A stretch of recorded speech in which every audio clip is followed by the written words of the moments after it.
El cicle de xerrades...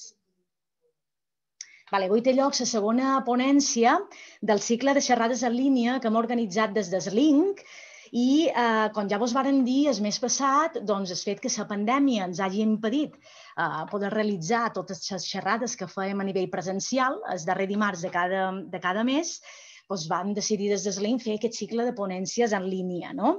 Això ens permet mantenir una miqueta les activitats de difusió i de transferència de coneixement i també parlar d'algunes qüestions que són rellevants i que cal posar sobre la taula perquè són rellevants en matèria socioecològica i demanden avui més que mai un debat social molt urgent.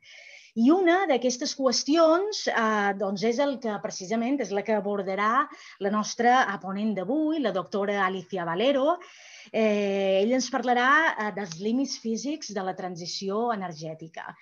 Alicia Valero és doctora, vos la presento una miqueta, és doctora enginyera química per la Universitat de Saragossa. A més de formar-se en aquesta universitat, també va fer-ho a la Universitat Tècnica de Berlín, la Paul Sabatier de Toulouse i el British Geological Survey. Actualment dirigeix el grup d'investigació d'ecologia industrial de l'Institut CIRCE, del Centre d'Investigació de Recursos i Consums Energètics, i és professora titular de la Universitat de Saragossa. La seva activitat investigadora s'ha centrat en la cerca de solucions d'eficiència en l'ús dels recursos i l'aplicació de la termodinàmica per avaluar el capital mineral de la Terra, tema en el qual du fent feina més de 15 anys i pel qual ha rebut també 4 reconeixements internacionals. Entre les seves publicacions destaca el llibre escrit en coautoria amb Antonio Valero que es diu Tanatia, el destí dels recursos minerals de la Terra, que és aquest d'aquí, és un llibre molt extens, i fa poc vos he de dir que ha sortit la versió més reduïda, divulgativa, d'aquest llibre que es diu Tanatia, los límites minerales del planeta, publicada per Icària Editorial. Alicia Valero també, a més d'aquest llibre, en aquest llibre també cal afegir més de 50 publicacions en revistes científiques internacionals i també en capítols de llibre, així com nombroses comunicacions a congressos internacionals. Ha participat també en una trentena de projectes nacionals i internacionals i tots ells relacionats amb l'estudi de l'optimització d'energia i materials i també forma part de diversos comitès d'experts internacionals sobre matèries primeres crítiques. Això només és una part del seu currículum, que és molt més extensa, però jo m'aturo aquí. De moment, nosaltres esperam des d'Eslink que gaudiu molt amb aquesta xerrada, que durarà aproximadament uns 45 minuts, i sí que vos demanarem, a part que apagueu els micros també i la càmera, vos demanarem que si teniu preguntes les aneu escrivint pel xat i jo les aniré recollint i al final de la xerrada el que farem serà dedicar un temps a traslladar aquestes preguntes a la ponent, d'acord? Així que bé, ja jo m'aturo, ja no dic res més, ara li donaré la paraula a Alicia Valero. Des d'Eslink li agraïm moltíssim que hagi acceptat la invitació a participar o estar aquí amb nosaltres avui. Y res més, Alicia, es un placer, es un lujo tenerte aquí con nosotros y nada, muchísimas gracias por haber aceptado esta invitación y nada, adelante, te escuchamos. Muchísimas gracias, Katy, muchísimas gracias a la Universidad de Illes Balears y pues un gusto estar aquí y poder compartir unos minutos con vosotros y transmitir pues todos los estudios que hemos estado haciendo desde hace 15 o 20 años y que, bueno, pues hace unos años parecía algo muy lejano, pero hoy en día realmente están muy en boga, pues porque, como vamos a ver, los materiales son esenciales para la transición ecológica. Voy a compartir mi pantalla, espero que se vea bien, y comenzando con la presentación, pues me gustaría exponeros hoy estos contenidos.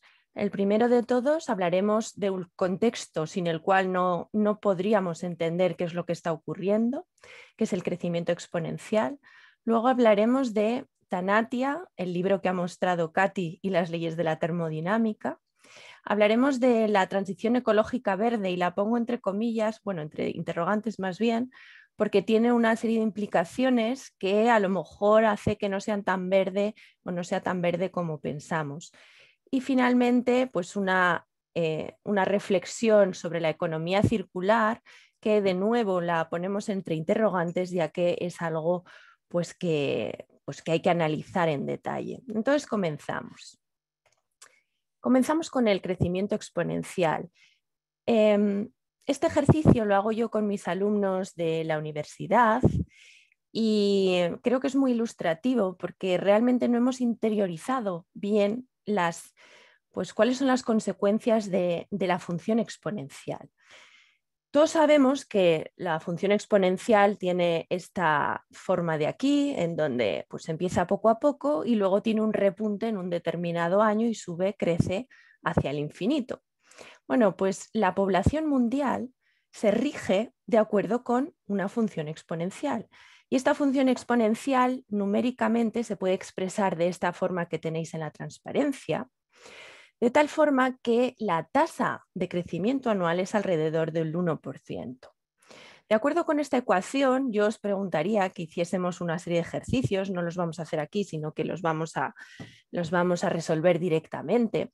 Y entonces la pregunta que yo os haría sería la siguiente: ¿cuánto tiempo transcurre entre cada 1.000 millones adicionales de personas? Si comenzamos con el conteo con 1 millón, ¿cuánto tiempo tardamos de 1 millón a 1.000 millones? Bueno, pues si hiciésemos las cuentas nos saldría que en 7 siglos hemos pasado de 1 millón a 1.000 millones. ¿Y a 2.000 millones? Pues en menos de 100 años. ¿Y a 3.000? 41 años. ¿Y a 4.000? 29 años. ¿A 5.000? 22. ¿A 6.000? 18. ¿Y hoy? ¿Cuál es la población mundial de hoy? Pues estamos cerca de los 8.000 millones, en torno a 7,8, más de 7,8 mil millones. Y resulta que en el año 2011, en noviembre del 2011, alcanzamos la cifra de 7.000 millones. En 10 años vamos a alcanzar prácticamente esos 1.000 millones adicionales. El tiempo se acelera. Y bueno, se espera que si seguimos con este crecimiento exponencial, pues probablemente la población alcance la cifra de 10.000 millones para el año 2050. ¿Y eso qué supone? Pues supone que desde los años 70 hemos entrado en un gasto de déficit ecológico. ¿Eso qué significa? Significa que la Tierra es incapaz de reponer aquello que hemos depredado de ella. Así que en el año 70, pues ese gasto fue en el 29 de diciembre. En el año 2000 entramos en déficit en el 23 de septiembre.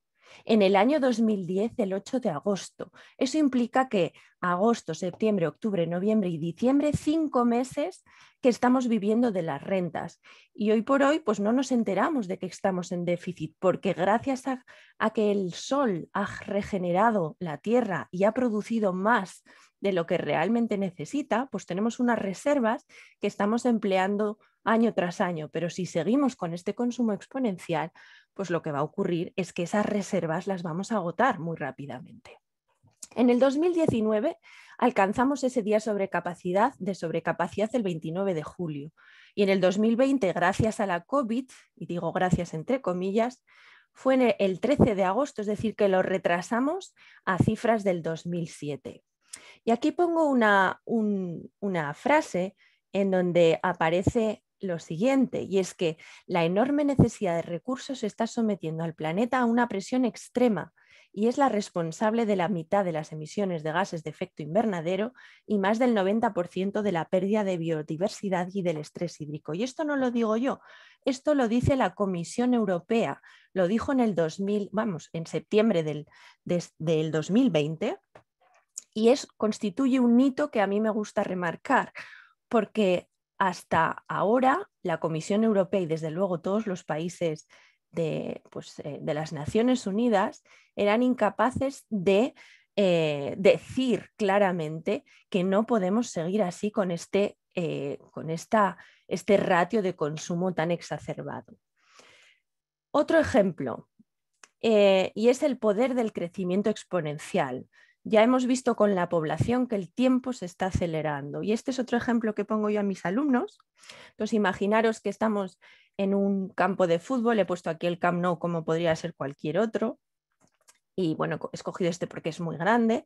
Vale, tenemos un cuentagotas mágico, el cual se acciona cuando pita el inicio del partido. Entonces, en el minuto 1 tenemos una gota, en el minuto 2 esa gota se duplica a 2, en el 3 de 2 pasa a 4 y así sucesivamente vamos duplicando la cantidad de volumen de agua que tenemos. Y la pregunta es, ¿cuándo alcanzaremos el volumen completo del Camp Nou? ¿Podremos ver el partido? Pues la respuesta es que no. La respuesta es que una gota ha completado hasta arriba el volumen del Camp Nou en tan solo 46 minutos. Y lo sorprendente viene ahora. Imaginaros que no actuamos hasta que esa gota se ha convertido más o menos en el 7% del volumen del estadio. El agua le llega hasta las rodillas a los jugadores y en ese momento nos damos cuenta que algo está sucediendo. ¿Sabéis en qué minuto se alcanzará el 7% del volumen? En el minuto 42. Es decir, solo tenemos 4 minutos para salir corriendo del estadio. Y la pregunta que nos hacemos es, ¿estamos en el minuto 42 del planeta? Porque la función exponencial es extremadamente peligrosa y el comportamiento exponencial se da en la explotación de todos los recursos naturales limitados, hablando de deforestación, de uso de agua, de extinción de especies, de sobreexplotación pesquera. La depredación de la naturaleza no crece al ritmo del 1% anual como la población, no, crece a un ritmo del 2,8% anual, es decir, más gente pidiendo más. Y en una generación consumiremos el doble que hoy y en 25 años habremos consumido tanto como en toda la historia del ser humano. Esto es un reto sin precedentes, porque ¿cómo vamos a alimentar a una población de 10.000 millones de individuos de aquí al 2050 y satisfacer las necesidades de tantísima gente? ¿Hay suficientes recursos? Bueno, pues estos son una serie de preguntas que nosotros nos hemos hecho. Y lo primero para entender el problema es saber valorar a la velocidad a la que estamos depredando los recursos y saber la cantidad de recursos que tenemos hoy en día. Pero eso no lo podemos hacer en términos monetarios, porque los términos monetarios son volátiles y dependen de muchísimos intereses. Nosotros proponemos hacer una valoración en términos físicos. Y aquí pongo una frase de Herman Daly, alguno de vosotros seguro que lo conocéis, que nos dice que la primera y la segunda ley de la termodinámica deberían llamarse primera y segunda ley de la economía, porque sin ellas no habría escasez y sin escasez no habría economía.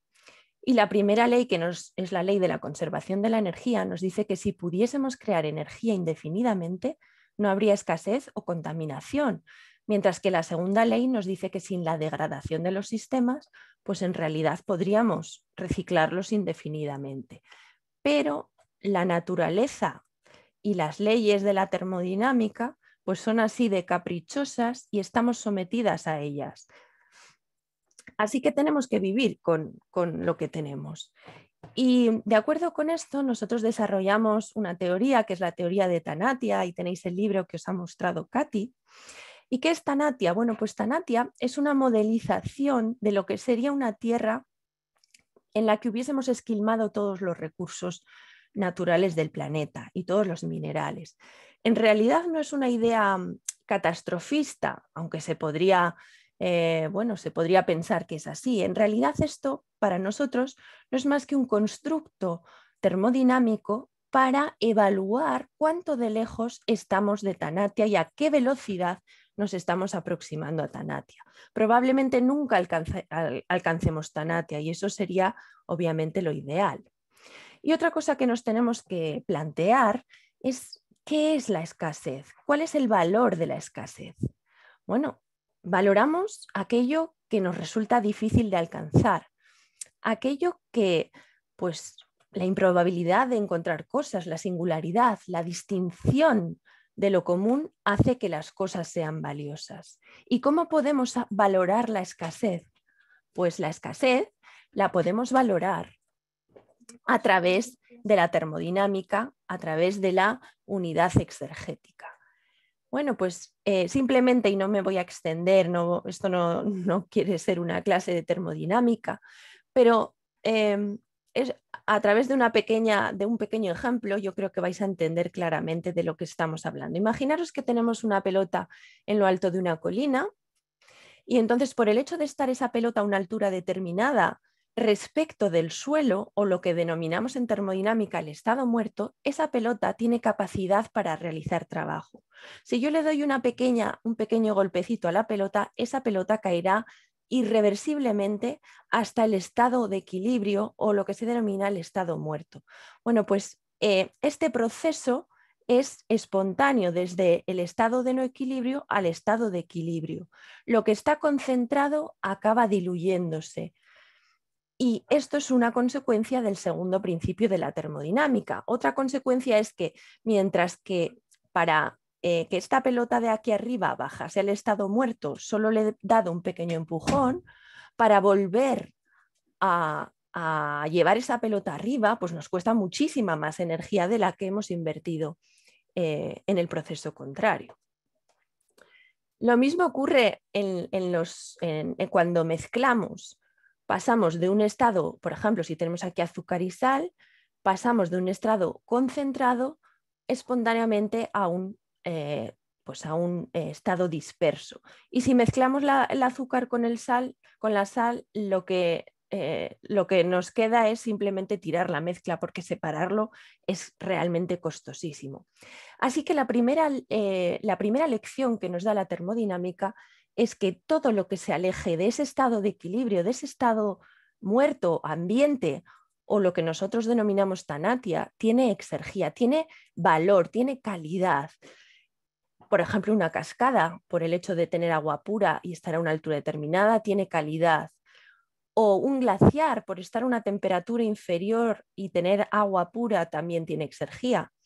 O una mina que está concentrada respecto de su estado disperso en toda la corteza, también tiene exergía, tiene utilidad, tiene calidad. Y eso lo podemos evaluar en términos físicos y no monetarios.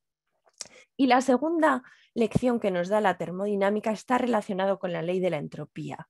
Y es que si he dicho que la función exponencial es una función muy peligrosa, la función, digamos, la ley de la entropía es probablemente la función física, la propiedad física más temible que existe en la naturaleza, porque lo que nos dice es que si hoy somos así, en el futuro, pues probablemente seremos así. Vamos a hacernos cada vez más viejos y no vamos a volver a ser más jóvenes. Hoy somos más jóvenes que ayer y nunca vamos a ser más jóvenes como lo fuimos ayer, ¿de acuerdo? Así que la segunda lección que nos da la termodinámica es que todos los procesos naturales y provocados por el hombre tienden espontáneamente hacia la degradación y el camino de regreso es muy costoso o incluso imposible. Pero aquí hay una buena noticia. La Tierra no es un planeta aislado. La Tierra recibe todos los días energía del Sol y ese Sol permite de forma directa o indirecta regenerar aquello que se ha degradado. Pero todo, siempre, existe un punto de no retorno. Y la pregunta es, ¿nos estamos aproximando a Tanatia? Bueno, pues de acuerdo con esto, otra experiencia que hago con mis alumnos, algunos de los cuales creo que están aquí en la charla y se acordarán de ello, es un experimento, un workshop que hacemos y es un workshop que fue desarrollado por el MIT, en donde simulamos que somos delegados de Naciones Unidas y nos dividimos en grupos de pobres, ricos y emergentes, y tenemos que llegar a compromisos para no superar el 1,5 grados o los 2 grados centígrados de acuerdo con los acuerdos de París. ¿Y cuál es la conclusión? La conclusión es que o actuamos ya o descarbonizamos la economía o no vamos a ser capaces de cumplir con esos acuerdos de París. Entonces, es que hay unas señales de alarma muy claras. El pico del petróleo es una señal de alarma, el cambio climático es una señal de alarma. Necesitamos nuevos modelos energéticos. Y esos nuevos modelos energéticos se les han denominado transición económica verde o transición ecológica. Y yo lo pongo en interrogantes porque ¿qué implica esa transición económica verde? Bueno, voy a dar unos datos que creo que son bastante ilustrativos. Aquí tenemos una central térmica de 1 gigavatio que fue cerrada en el mes de junio, que está en Andorra, Teruel. Bueno, pues esa central térmica para su construcción ha necesitado acero, ha necesitado hormigón, ha necesitado cobre.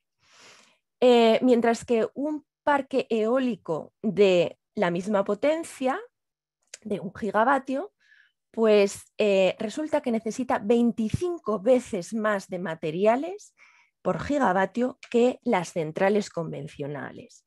Y lo más importante no es la cantidad, sino la calidad, porque el parque eólico, además de los metales y de los no metales que contiene la central térmica, además tiene tierras raras en forma de disprosio o de neodimio, tiene níquel, tiene cobre, hierro, aluminio, pero resulta que la eólica no es la peor de todas. Si miramos a la fotovoltaica, entonces aparecen otros elementos como el galio, el indio, el teluro, el estaño, el cadmio, molibdeno, níquel. Y si vamos ya al vehículo eléctrico, el vehículo eléctrico es una auténtica mina sobre ruedas porque contiene más de 50 elementos que son esenciales para su desarrollo.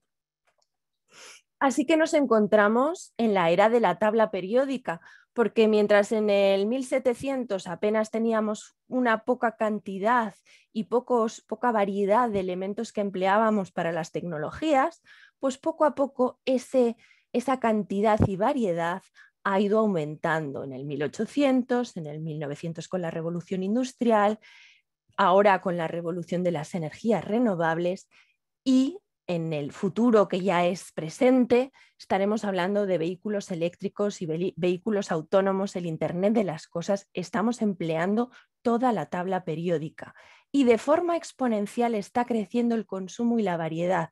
Estamos en la era de la tabla periódica. Bueno, ¿y cuáles son esos elementos? ¿Qué significan esos elementos? Aquí muestro un tipo de elementos, no me voy a detener en ninguno de ellos, simplemente comentar muy brevemente las tierras raras, pero igual que hablo de las tierras raras, podría hablar de todos o de gran parte de los elementos que van a ser esenciales para esa transición ecológica. Bueno, las tierras raras son un grupo de 17 elementos de la tabla periódica, entre los que se encuentran el neodimio y el disprosio, que se utilizan para crear los imanes permanentes, que son imanes muy potentes y que hacen que los aerogeneradores disminuyan su tamaño, ¿no? Bueno, pues aquí tenéis las utilidades de las tierras raras, no solo en imanes permanentes, también en baterías, catalizadores, fósforos, etcétera. Y resulta que su consumo está aumentando, como no, de forma exponencial. Pero no solo eso, sino que la producción de tierras raras hoy en día está monopolizada por China. Europa depende de China en más de un 90%.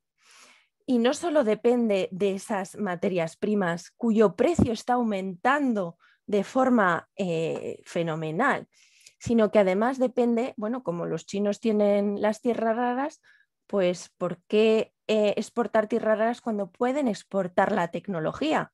Que es mucho más, digamos, que pueden recibir mucho más rédito económico. Así que Europa depende no solo de las materias primas, sino cada vez más, ni siquiera tiene las tecnologías, sino que la tienen los otros. En consecuencia, estamos sufriendo un aumento exponencial de la extracción mineral. Y si la extracción está aumentando exponencialmente y el planeta es limitado en cuanto a yacimientos minerales, pues podemos plantearnos que si existe un límite. Pues claro que existe un límite. Y tal y como ocurrió está ocurriendo con los combustibles fósiles y que existen los picos del petróleo, del carbono, del gas natural, pues podemos tener también los picos de los minerales. Y esto es lo que hemos hecho nosotros en varios estudios, en donde hemos estudiado el pico al que el que podría alcanzarse de muchos de los elementos de la tabla periódica, llegando a la conclusión de que este podría alcanzarse antes de que se acabe el siglo XXI, teniendo en cuenta las estimaciones de recursos más optimistas que hay. Si hablamos de las estimaciones menos optimistas de yacimientos minerales, entonces el pico se adelanta, ¿vale?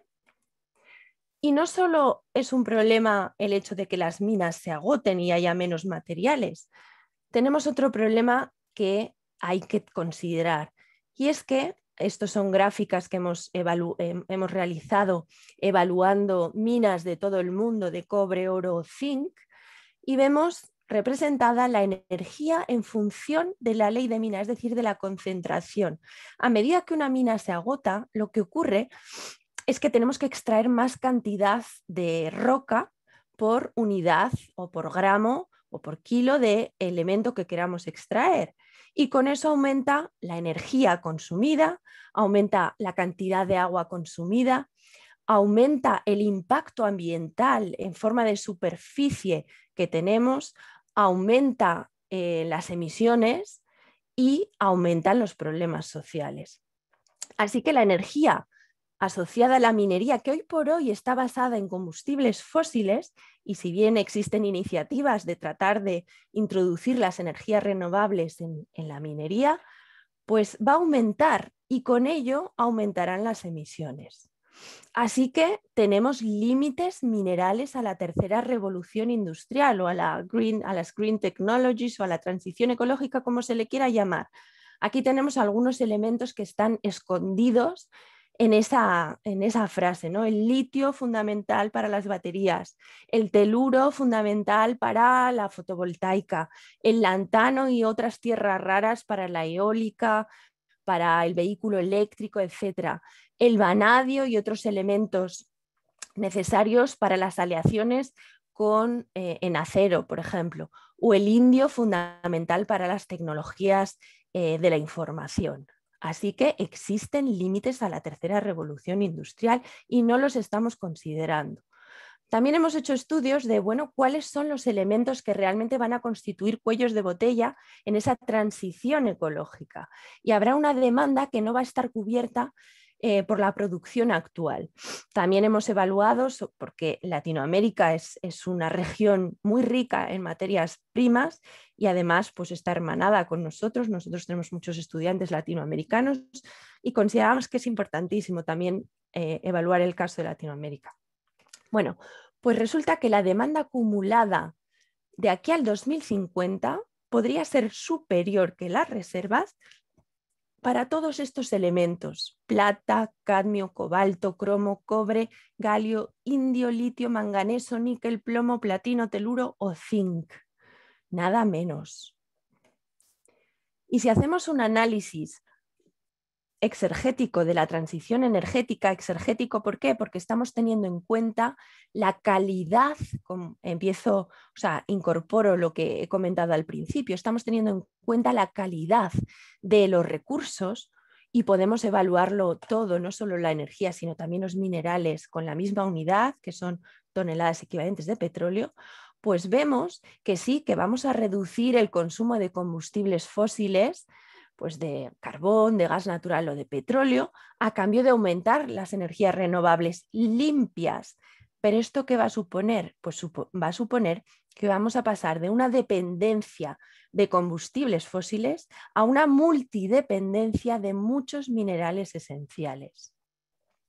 Si vemos aquí en otro estudio que hicimos, pues hoy en día estos materiales esenciales pues se utilizan en parte para las plantas convencionales y una pequeña parte para las green technologies, para las energías renovables y las tecnologías limpias, pero a medida que vayamos aumentando esa tasa de energías renovables y vayamos sustituyendo las convencionales por las renovables, pues ese share va a ser prácticamente todo. Digamos que la producción de minerales se va a ir directamente a la transición ecológica. Y aquí vemos que los que más minerales esenciales se van a llevar son los vehículos eléctricos, los vehículos híbridos, también la solar fotovoltaica y la bioenergía, porque la bioenergía necesita fósforo y el fósforo es un elemento muy crítico. Bueno, pues esto os parecerá algo del futuro. Pues no, no es del futuro. Estas son dos noticias de la semana pasada y todavía se está hablando de esto, que están cerrando plantas como la como la fábrica de automóviles aquí en Zaragoza, en Figueruelas, de Stellantis. Se están cerrando fábricas, también aquí tenemos la de Balay, BSH, debido a la falta de suministro de piezas electrónicas. Qué casualidad, piezas electrónicas son las que contienen estos elementos esenciales. Y es que esto no lo veían venir. Yo recuerdo hace un año, hace 2 años ya, fuimos a BSH y les dijimos, ojo, porque estáis utilizando electrónica cada vez más y puede haber problemas de suministro. Pues bueno, ahí lo tienen, problemas de suministro, y esto no es algo circunstancial, lo vamos a ver cada vez más en el futuro. Así que suenan las alarmas. Listado de materiales críticos en la Comisión Europea y en otras regiones del mundo. Entonces hace un listado de todos esos elementos que se consideran fundamentales para la economía y que además dependemos en un porcentaje muy elevado de determinados países como China, como África o como Latinoamérica. Bueno, esta lista del 2020 contiene 30 elementos. En el 2010 la lista contenía 14. Y si seguimos así, al final esta lista va a ser la tabla periódica, porque seguimos aumentando de forma exponencial. Y es que, por ejemplo, para las baterías de los vehículos eléctricos del 2030, la Unión Europea necesitará 18 veces más de litio y 5 veces más de cobalto, que no lo tenemos en nuestras fronteras, o si lo tenemos no lo queremos sacar. Señal de alarma, riesgo de suministro de materias primas. ¿Cuál es la solución? Pues la economía circular, que cada vez está más en boga. Pero yo me pregunto, ¿hacia una economía circular? Pues resulta que la economía circular trata de alargar la vida de los productos, de darle muchas vueltas a los productos, de reutilizar los materiales, pero si vamos a la realidad, resulta que muy poco se recicla. Estamos hablando que esos elementos esenciales de los que habíamos hablado se reciclan en menos de un 1%. Y yo diría que no se reciclan nada, porque en realidad lo que ocurre con estos elementos es que se subciclan, es decir, aparecen en las matrices de otros materiales como aleaciones, que en realidad son impurezas. Y para evitar esas impurezas, lo que se hace es introducir más material virgen, porque si no, la mezcla se estropea. Y es que lo que tenemos es un mayor número de productos y materiales que tienen mejores prestaciones, reducción de tamaño y de peso.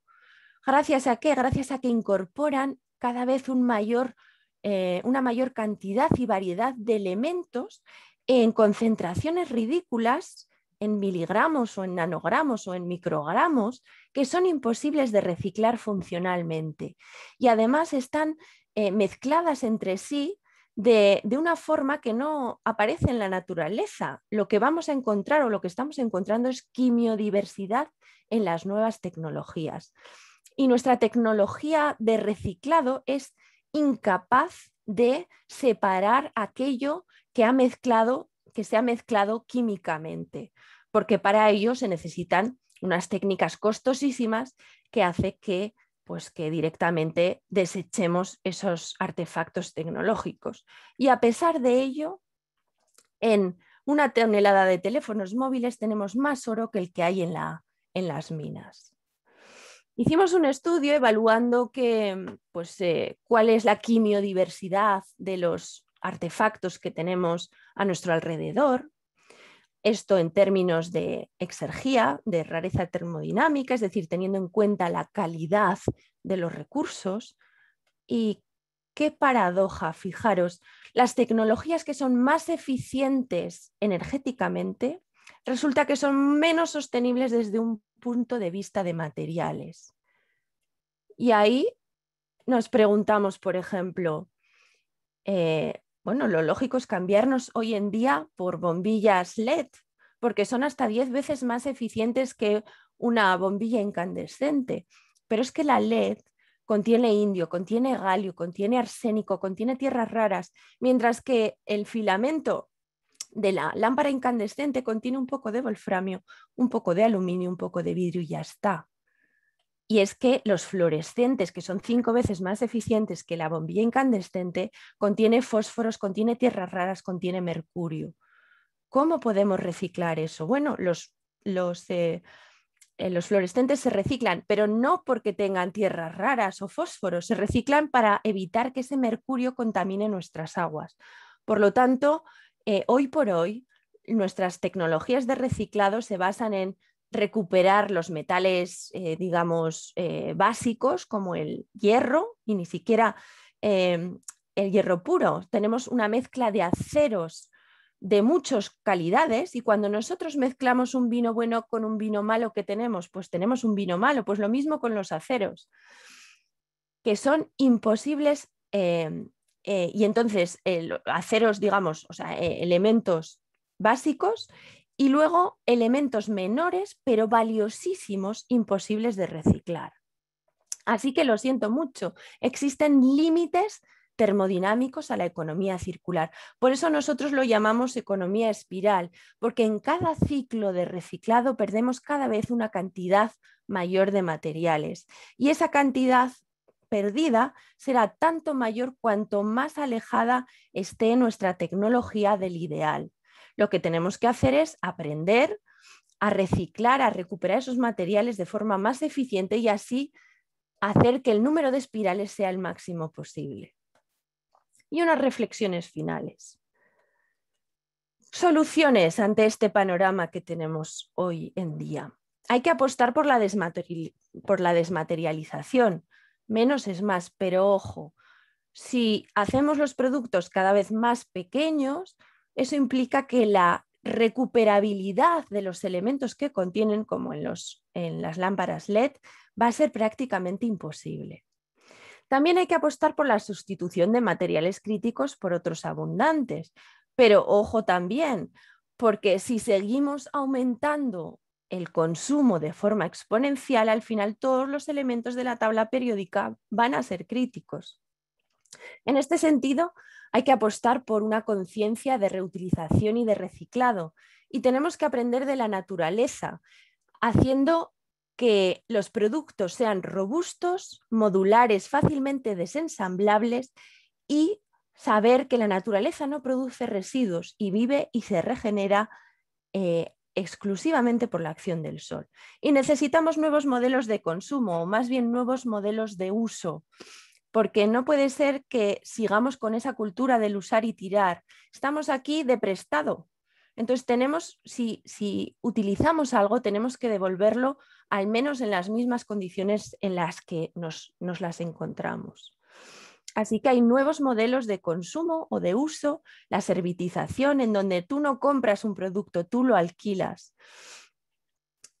Otras soluciones en la oferta: infraestructura metalúrgica de recuperación de materiales secundarios. Hoy por hoy no tenemos en España y prácticamente en Europa ninguna planta que sea capaz de recuperar esos metales menores pero tan valiosos. Y así reduciremos la exportación de residuos y la importación de materias primas críticas. Seguramente habréis oído hablar de ese gran consorcio que se está creando en Barcelona con SEAT para producir baterías para coches eléctricos. Está perfecto, me parece fenomenal, pero ¿qué baterías vamos a construir si no tenemos materias primas? Entonces hay que pensar en que antes de producir un producto tenemos que tener esas materias primas y tenemos que ser autosuficientes, porque hoy por hoy en Europa las minas no se quieren reabrir y lo único que tenemos son residuos. Bueno, pues esos residuos pueden ser un problema o pueden ser una oportunidad, y yo creo que son una oportunidad si somos capaces de recuperar los materiales que contienen. Y si la demanda sigue aumentando, a pesar de que aumenten las tasas de reciclado, jamás vamos a poder prescindir de la minería, y por eso la Unión Europea está promoviendo la minería en el propio territorio. Pero hay el que tenga una mina cerca. Nadie queremos tener una mina cerca. Eso es lo que se denomina el efecto NIMBY, not in my backyard. No quiero una mina cerca por los impactos ambientales, visuales, sociales que genera. Pero mucho cuidado, porque tenemos aquí unas contradicciones evidentes que vamos a tener que superar, porque queremos renovar constantemente artefactos tecnológicos. Quiero renovar mi portátil cada 2 años o mi teléfono móvil, pero la minería que la hagan los otros, que yo no la veo. Así que ojo con relegar la minería a terceros países con bajos o escasos estándares ambientales y sociales, y no promover eventualmente pues, una minería en la región. Y finalmente, valorar adecuadamente el capital mineral, porque hoy en día lo que estamos haciendo es vender el capital de los recursos al precio del ladrillo. Y me explico. Aquí tenéis la Basílica del Pilar de Zaragoza, que yo soy de aquí, y entonces yo he hecho las cuentas, y si yo vendiese la Basílica del Pilar al precio del mejor ladrillo que hay hoy en día en el mercado, pues haciendo las cuentas me salen 2 millones de euros. Y me diréis, qué barbaridad, ¿cómo vas a vender ese patrimonio de la humanidad, ese patrimonio cultural tan barato? Pues eso es lo que está ocurriendo hoy en día, por ejemplo, en Latinoamérica o en África.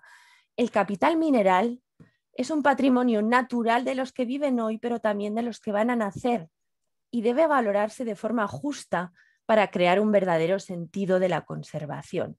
Porque esas catedrales de la naturaleza deben valorarse con indicadores que no estén basados en indicadores monetarios, ya que el PIB y otros indicadores económicos no tienen en cuenta las futuras generaciones, y el hecho de que a medida que se agoten las minas, pues las futuras generaciones van a tener que invertir muchísima más energía para extraer la misma cantidad de material. En definitiva, y con esto acabo, evitar la dependencia de combustibles fósiles va a implicar aceptar la multidependencia de muchos materiales, que hoy en día no los tenemos en nuestro territorio.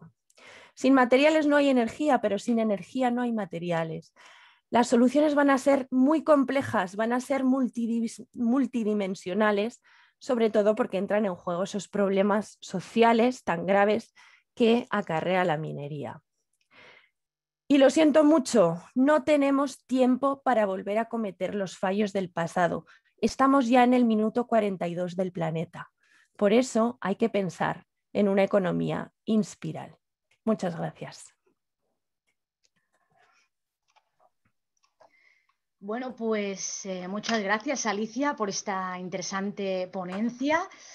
Bueno, estaba mirando a ver en el chat y de momento van apareciendo preguntas. Tengo 2 preguntas y creo que las formula la misma persona. Vamos a ver si vamos a empezar con estas, a ver si la gente se anima un poquito. A ver, un momentín. Vale, sí, es Gema Martínez. Mira, te pregunta, en primer lugar, dice...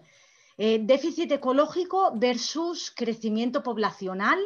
¿En qué medida se debe al incremento de población y en qué medida al cambio de hábitos?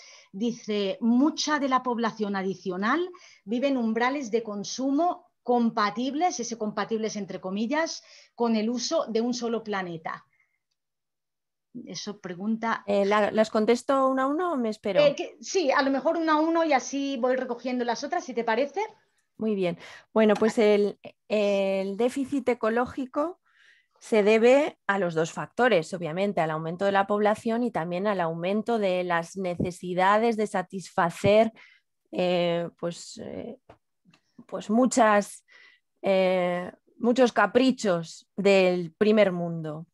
Entonces, hemos dicho que la población aumenta al 1%, mientras que la depredación aumenta más o menos al 3%. Pues ahí tienes más o menos el ratio, 1 a 2.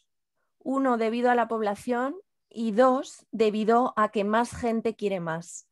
Entonces, sin duda, los que estamos en el primer mundo, y hablo de primer mundo, por supuesto, entrecomillado y con el máximo respeto, tenemos que aprender de aquellos que viven, por supuesto, dentro de los márgenes digamos, de lo que dispone el planeta. Muy bien, pues mira, la segunda pregunta la realiza Gemma también y dice, el balance de minerales de la economía verde es muy desalentador. ¿Cómo es el balance de gases de efecto invernadero en la producción? Pregunta. ¿En la producción de minerales te refieres, Gemma? Sí, en general, en la producción de la tecnología. La pregunta es relacionada al cambio climático provocado por las emisiones de gases de efecto invernadero, porque en qué medida nos podemos permitir también, si consideramos que la energía verde no es la alternativa, en qué medida nos podemos permitir seguir utilizando la economía marrón y seguir aumentando la temperatura del planeta, que tendrá otras consecuencias, como por todos lados, en todos sitios se cuecen habas, ¿no? Claro, claro. A ver, mi mensaje con esta presentación no era ni mucho menos denostar a las tecnologías verdes, sino simplemente alertar de que las tecnologías verdes tienen también sus problemas y hay que considerarlos. Entonces, yo desde luego considero que hay que apostar por la eólica, por la solar, por la solar térmica, fotovoltaica, en fin, la solar de alta temperatura, todas las energías renovables. Dicho esto, lo que tenemos que hacer es diseñar esas tecnologías de la mejor forma posible para volver a recuperar los materiales que hemos empleado.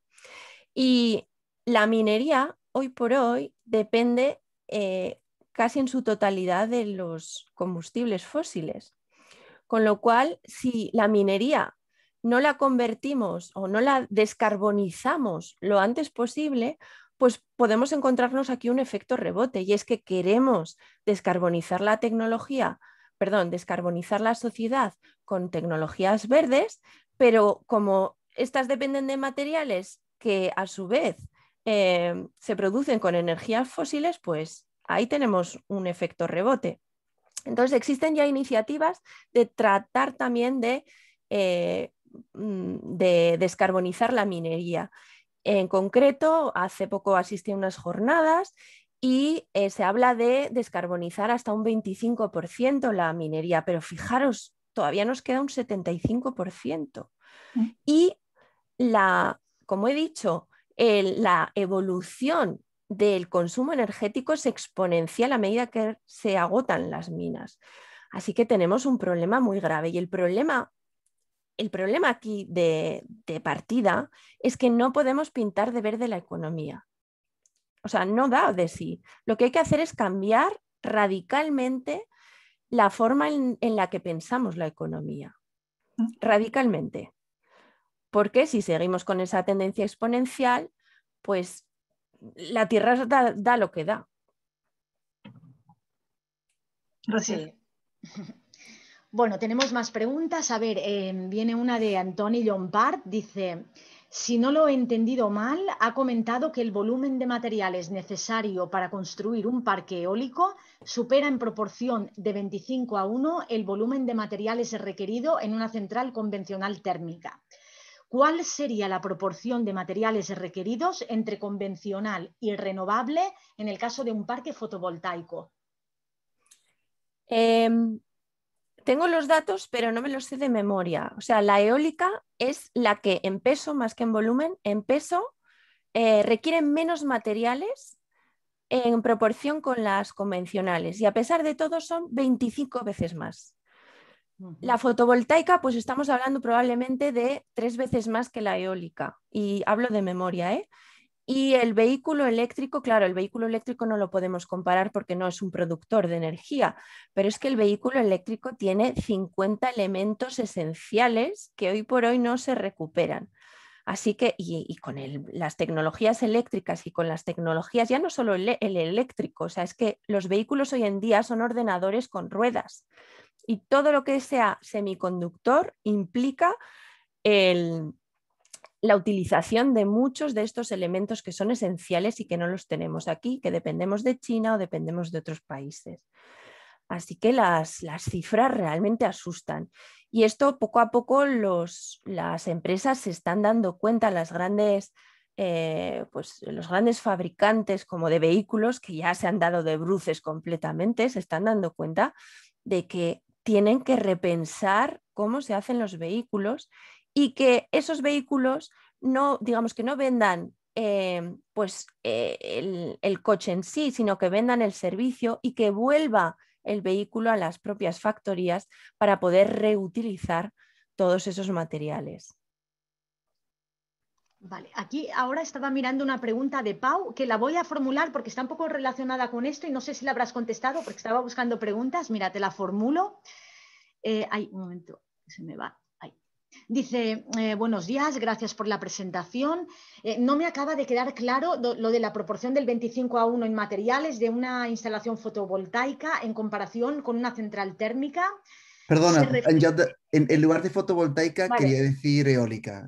Bueno, la puedes formular entonces vale. A lo mejor tú, Pau, ya que estás ahí. Sí, no, simplemente era que no me quedaba claro si te referías al volumen de materiales o al a la diversidad de materiales que se necesitan, que es 25 veces más diverso el tipo de materiales que se utilizan para hacer la instalación. En peso 25 veces más. Pero y en diversidad. Sí, pero ese 25 veces más, ¿tiene en cuenta todos los materiales que consumirá la central térmica durante todo su ciclo de vida? Es decir, todo el carbón que necesitará porque claro, tendríamos que analizarlo por completo, ¿no? Sí. No hablo, aquí no estoy introduciendo el combustible, simplemente lo que es la instalación, ¿vale? Lo que es la instalación. Obviamente las centrales térmicas consumen carbón, que es muy contaminante y está perfecto que las vayan cerrando. Pero también es muy importante saber que construir las centrales eólicas, fotovoltaicas, etcétera, pues vamos a tener que utilizar un montón de, no solo de cantidad, sino variedad de materiales que hoy por hoy hay que importarlos. Perfecto, gracias por la aclaración. Muy bien, vuelvo atrás, que había saltado algunas preguntas para ir a la de Pau. Tenemos a David Gao, que te pregunta, dice, ¿significa entonces que hay que focalizar únicamente sobre la movilidad compartida, transporte público, compartir coches, en vez de vehículos eléctricos? Dice, ¿qué consecuencia en términos de educación de los gobernantes políticos y empresas? Dice, no sé si se entiende bien. Sí. Bueno, claro, o sea, es cambiar el modelo completamente. Es que tener un vehículo parado el 90% del tiempo es una barbaridad. Entonces, bueno, pues, o sea, primero la no posesión, sino digamos, el compartir, ¿no? Nuevos modelos de compartir. Y luego que además, ya una vez que tengamos esos productos, esos artefactos, esas tecnologías, además hacerlas, diseñarlas de tal forma que puedan volver a recuperarse. Entonces no es perder calidad de vida, sino es cambiar la forma en la que pensamos la economía y la sociedad. Muy bien, mira, tenemos a Margalida Rosselló que nos pregunta, hace dos preguntas relacionadas, las voy a formular las dos, ¿vale? Dice, ¿el iridio y el platino que se utiliza para producir hidrógeno, en qué situación se encuentran? Y luego pregunta, ¿qué consideración tiene sobre la supuesta reconversión energética utilizando la producción del hidrógeno verde, como nos dicen y venden las grandes empresas eléctricas españolas? Vale, el iridio y el platino en términos termodinámicos son extremadamente críticos. Todos los metales derivados del platino, paladio, rodio, iridio, todos son súper críticos porque son escasos y súper críticos porque cuesta mucha energía para producirlos. Dicho esto, como son tan valiosísimos, pues los diseñadores ya se encargan de que puedan ser recuperables. Y esto en los CADs, en los desguaces ya lo saben, que en los catalizadores, pues catalizadores de platino o de paladio, los podemos, digamos, desensamblar fácilmente, y si no son fácilmente, igualmente merece la pena desensamblarlos, pues porque son muy valiosos, ¿vale? En cuanto al tema del hidrógeno, bueno, yo no soy una experta en hidrógeno y solo os puedo comentar que cuando yo empecé en la universidad pues en el 2003, hace ya muchos años, había un boom también de hidrógeno. Y de hecho, pues ayudé a crear con un pequeño estudio la Fundación del Hidrógeno, que está en Huesca, y luego de repente bajó drásticamente el interés por el hidrógeno, pues porque se desarrolló más, digamos, la vía de las baterías directamente. Dicho esto, el almacenamiento por baterías pues es positivo y es aplicable a muchas tecnologías, como el vehículo, digamos, de los turismos, pero que hay de el transporte pues, por carretera o el transporte por barco. Entonces, en ese caso, o incluso la producción de acero, ¿no? De acero descarbonizado. Pues en esos casos, pues es posible que el hidrógeno tenga esa cuota de mercado necesaria que no pueda cubrir las renovables directamente ayudada por las baterías, ¿no? Entonces, en ese sentido, pues yo creo que el hidrógeno también tiene que tener su hueco. Quizá a lo mejor estamos entronando el hidrógeno demasiado, no lo sé, pero bueno, se necesita esa tecnología, se necesita desarrollarla y hay que apostar por ella. Y bueno, pues yo creo que personalmente no veo coches de hidrógeno circulando por nuestras carreteras. Antes veo un coche basado en baterías que otra cosa, porque ya sabéis que el hidrógeno necesita producirse, es un vector energético y bueno, para producirse necesita energías renovables. Por ejemplo, en la fundación que yo os comento, que está alimentado a la hidrogenera con paneles fotovoltaicos, pues necesitamos un día entero para llenar el depósito de una pequeña furgoneta. Con lo cual podéis, obviamente las tecnologías van a mejorar porque esa tecnología está un poco obsoleta, ¿no? Pero a pesar de todo podéis imaginaros la cantidad de superficie de renovables necesaria para producir ese hidrógeno si lo queremos hacer de forma limpia, claro. Tenemos a Biel Jordá, Alicia, que bueno, te dice muy interesante. Alicia pregunta si tienes información sobre si en los planes de reconversión energética se ha considerado la futura escasez de materiales. Dice, ¿se está haciendo algo al respecto a nivel de grandes empresas o en la Unión Europea? A ver, en la Unión Europea cada vez más, porque son conscientes de que, igual que hemos sido dependientes de la OPEP y de Rusia del gas natural o del petróleo, pues ahora somos absolutamente dependientes de China y de otros países por los materiales y si queremos comprometernos con esos objetivos que están declarados por la Unión Europea, pues vamos a necesitar esos materiales. Hemos empezado ahora, o sea, en el 2020, como digo, apareció esa declaración que yo la considero un hito, en donde se dice que hay que cambiar el modelo radicalmente, hay que buscar materiales en nuestro territorio, hay que apostar por la economía circular o espiral.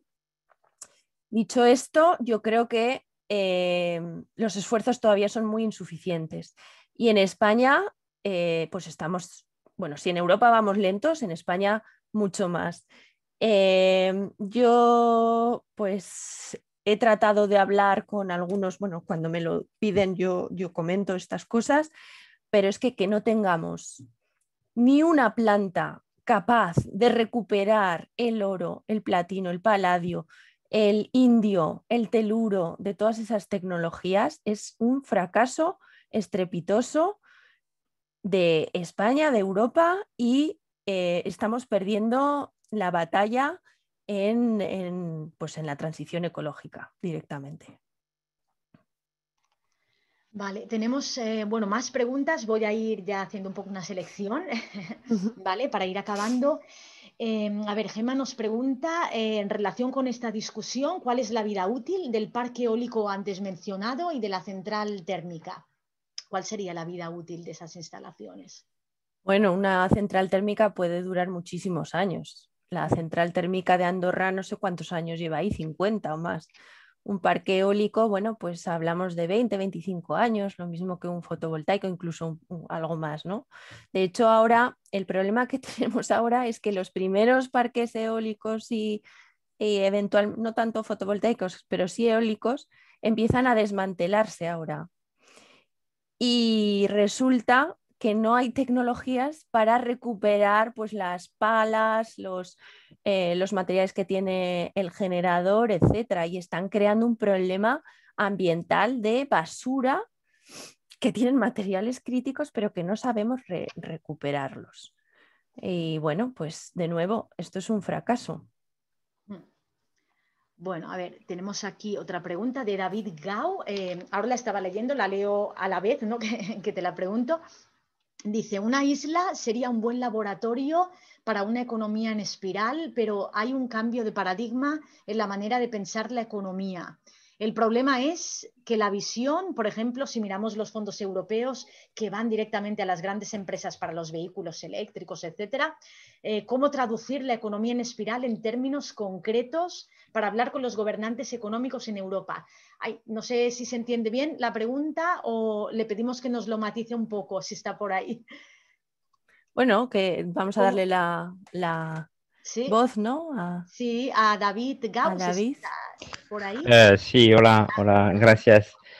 Sí, es muy interesante tu punto de vista y tu visión, ¿no? La comparto totalmente, pero estoy trabajando desde hace 14 años con empresas y estoy hablando de este tema, pero siempre está muy difícil de traducir la economía espiral que propones en algo concreto, es decir, cómo se valora, cómo se puede explicar a una persona que está, un ejecutivo de una grande empresa como tipo Endesa o no sé qué, para que entiende y que sea motivado para ir en esta dirección, porque es algo que trabajo desde 14 años, pero no tengo la respuesta, ¿no? Es una pregunta abierta. Yo tampoco, David. Me siento fracasada completamente, porque yo trato de hablar con empresas, a veces cuando me escuchan con algún partido político, si quieren, y me parece que hablo a las paredes. Dicho esto, Igual, sí. Sí, no, compartes mi sentimiento. Sí, totalmente. Dicho esto, bueno, pues algunos pequeños pasitos sí que estamos dando.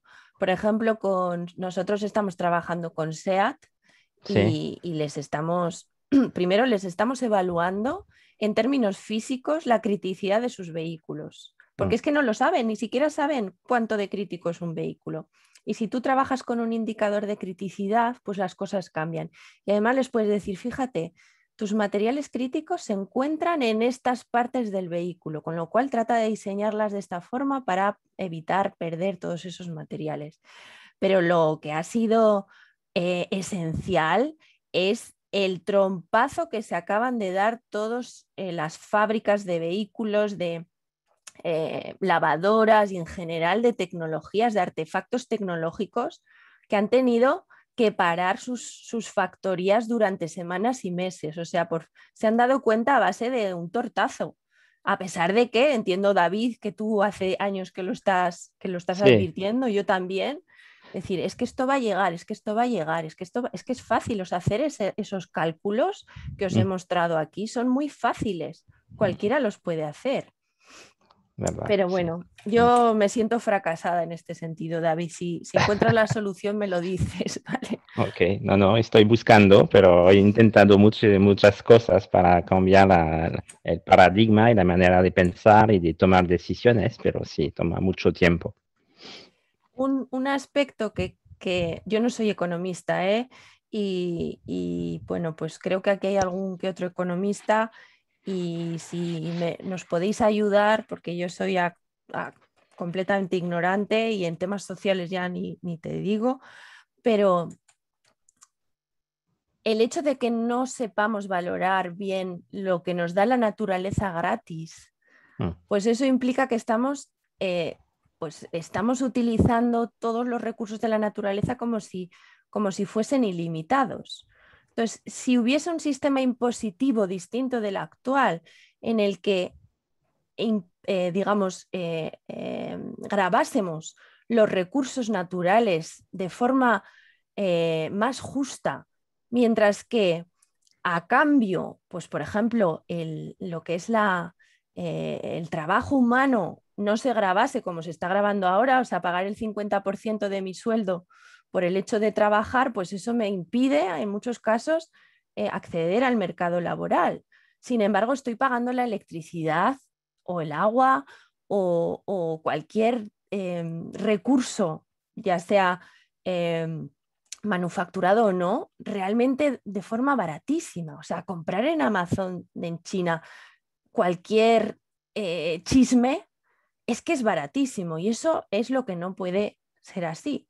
Entonces, yo creo que habría que hacer varias tesis doctorales, Katy, de cómo cambiar el paradigma económico, pero claro, esto tiene que hacerse globalmente, no puede hacerse a nivel isla, como comentabas, David, a nivel Mallorca, decir, nosotros solo vamos a valorar los recursos y no vamos a valorar, no vamos a poner tasas al empleo, ¿no? Claro. Sí, Vale. sí, al final se trata de cambiar desde un punto de vista económico las reglas de valoración económica, ¿no? Porque no están funcionando y tampoco están funcionando mucho las que se proponen desde la disciplina que conocemos como economía ambiental versus la economía ecológica, ¿no? Porque la economía ambiental es la manera que tiene la economía convencional de abordar la problemática ambiental, como la que estabas exponiendo tú hoy. Y entonces hablar de valoración económica de unidades monetarias per se no es suficiente si esas reglas de valoración económica se dirigen a perpetuar pues las reglas del juego económico imperante, ¿no? Entonces de ahí que desde la economía ecológica, ¿no? Sí que se hable, como habla José Manuel Naredo, de su regla del notario, ¿no? Para poner de manifiesto pues que tenemos una manera de valorar económicamente pues muy equivocada, ¿no? Y efectivamente esto tiene que ser pues a nivel global, por supuesto. Pues mira, tenemos aquí una última pregunta en el chat y te la voy a formular y luego te voy a formular una yo para cerrar ya con la ponencia, que no he formulado todavía ninguna. Bueno, una es de Elena Baraza, dice, muchas gracias por la charla, me ha gustado mucho el modo de presentar el contenido. Dice, ¿ves viable el aprovechamiento del fósforo de origen orgánico para la producción de energía a partir de biomasa? ¿O ha de ser de origen mineral? ¿Es el fósforo el único elemento limitante para este tipo de energía o hay más? Qué bueno. Bueno, el fósforo es el próximo oro verde porque alimentar a 10.000 millones de individuos de aquí al 2050 va a ser un reto sin precedentes. Y hoy por hoy la agricultura se basa en los fertilizantes minerales y el fósforo es uno de ellos, también el nitrógeno, también el potasio. Los tres son importantes. El fósforo resulta que no es especialmente escaso, sino que está concentrado, el fósforo mineral hablo, está concentrado en unos pocos países. ¿Y dónde están las mayores reservas de fósforo? En el Sáhara Occidental, qué casualidad que haya tantos conflictos en esa zona del mundo que realmente es inhóspita. Bueno, pues porque ahí está la próxima OPEP de los minerales, el oro verde de los minerales. Y sin embargo, como comentaba esta compañera, las posibilidades de recuperar fósforo son inmensas, porque el fósforo, nosotros estamos hechos de fósforo, nuestros huesos estamos hechos de fósforo. Nosotros miccionamos y excretamos fósforo, todos los seres vivos.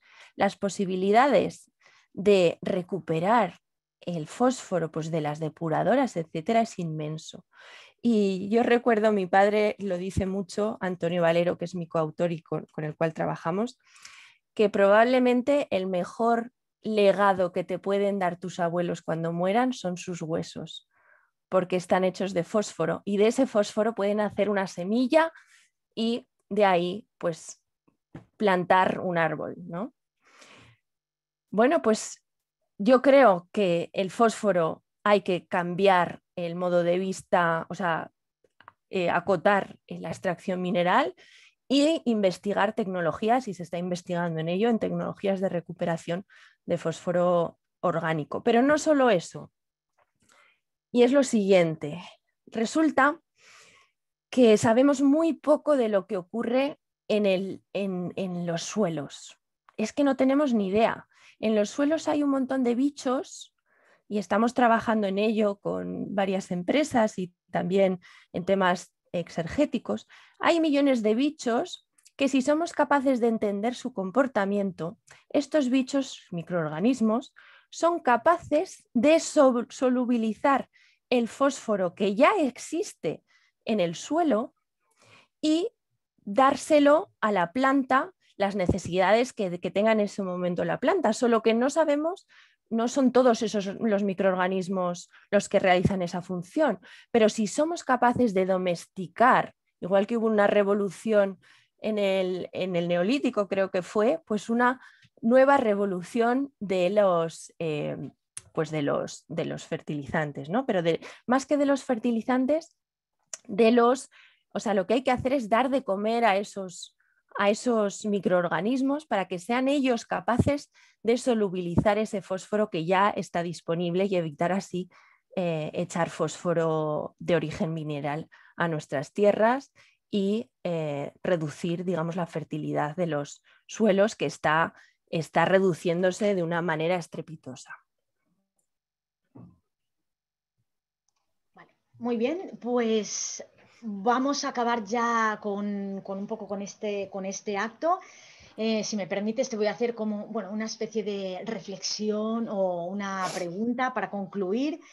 Bueno, después de tu ponencia, ¿no?, sobre los límites físicos de la transición energética, pues la verdad es que sorprende un poco ver cómo, a pesar de la existencia, ¿no?, de estos límites físicos, vemos que la agenda climática global no busca al final reducir el uso de materiales ni de energía asociados a esta transición, sino que lo que hace es buscar el crecimiento económico o perpetuar el crecimiento económico, ¿no?, que ahora lo llaman verde, ¿no?, como tú comentabas un poco antes, ¿no?, porque está centrado pues en la inversión en tecnologías limpias o verdes.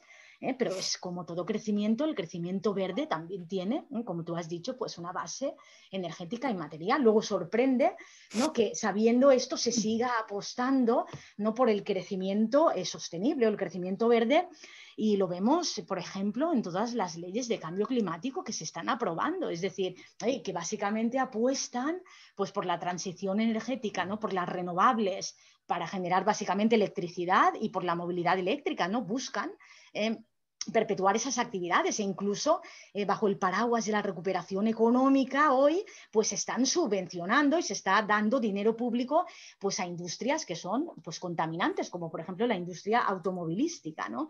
sabemos que no existe un desacoplamiento absoluto a nivel global entre uso de materiales y de energía y el crecimiento del PIB, pero aún así se sigue apostando por ese crecimiento, ¿no? Pues se pueden considerar cuestiones sobre materiales, materias primas críticas, ¿no? Diferentes informes, lo que sea, pero nadie se aleja de las recetas del crecimiento económico pintado de verde o de verde o de sostenible o tal, ¿no? Eso es una incongruencia institucional, ¿no? ¿A dónde nos va a llevar esto, no? Si seguimos apostando, bueno, lo exponías tú un poquito también, ¿no? Por ese crecimiento exponencial. Sí. Eso es un poco a modo de reflexión, ¿no? O pregunta, ¿no? ¿Qué hacemos, no? ¿Qué hacemos? Bueno, está muy mal todo esto, ¿no? ¿Qué hacemos, no? Pues no lo sé, no tengo la solución, pero lo que sí que sé es que si no nos damos cuenta lo antes posible, o sea, el tiempo se está cortando, lo estamos viendo, y la Tierra nos está dando señales de alarma continuamente, señales de alarma en forma de desaparición de glaciares, aumento de niveles del mar, pero también, y yo sinceramente creo que la COVID, que ha sido algo gravísimo, gravísimo, que no lo ha visto nadie, por lo menos de los que nosotros conocemos, esto es una consecuencia más de la pérdida de biodiversidad y al fin y al cabo de la depredación tan grande que tenemos de la naturaleza. Y si no vemos las señales que nos da la Tierra, SOS, SOS, SOS, pues bueno, la Tierra se manifiesta, o sea, va a seguir viviendo con o sin nosotros de la forma en la que nosotros estamos acostumbrados, ¿no? Entonces hay que saber leer las señales y creo que ya, sinceramente, y siento ser un poco negativa, pero es que cuando haces los cálculos resulta que es que estamos peor de lo que creemos. Sí. Bueno, pues nada, vamos a ver si entre todos o algunos intentamos cambiar un poco esto, ¿no? Yo creo que lo podemos ya dejar aquí porque estamos un poquito fuera de tiempo. La verdad es que ha sido muy interesante, Alicia, esta charla y en nombre del link, ¿no? Te lo volvemos a agradecer por haber participado y haber estado aquí con nosotros. Y bueno, y acabo ya un poquito esto, pues invitando a la gente a la próxima charla que vamos a tener, que la va a dar Enric Tello, ¿no? Que se titula La trampa energètica i ambiental de l'agricultura industrial. Val? I és una xerrada que tindrà lloc el proper 8 de juny a les 4:30. Així que res, Enric Tello és professor catedràtic del Departament d'Història Econòmica, Institucions, Política i Economia Mundial de la Facultat d'Economia i Empresa de la Universitat de Barcelona. I res, vos esperam a tots i a totes. Y bueno, Alicia, si quieres, comentamos dos cositas ahora antes de que la gente se vaya. Y nada, los esperamos a todos y a ti también, si quieres, Alicia, en la próxima charla, el 8 de junio. Fenomenal. Muchísimas gracias. Bueno, adiós a todos. Hasta luego. Pues, Gracias. Gràcies. Adéu. Gràcies, Alicia. Moltes gràcies. Adéu, gràcies. Adéu. Ui. Gràcies, moltes gràcies. Adéu. Hola, Toni. Bueno. Bueno, pues muy bien, ¿no? Qué gusto, 45 minutos, se puede decir algo, es verdad, Alicia, ¿no? No sé cuánto tiempo he ocupado, la verdad. No, muy bien. He perdido la noción del tiempo. Más o menos.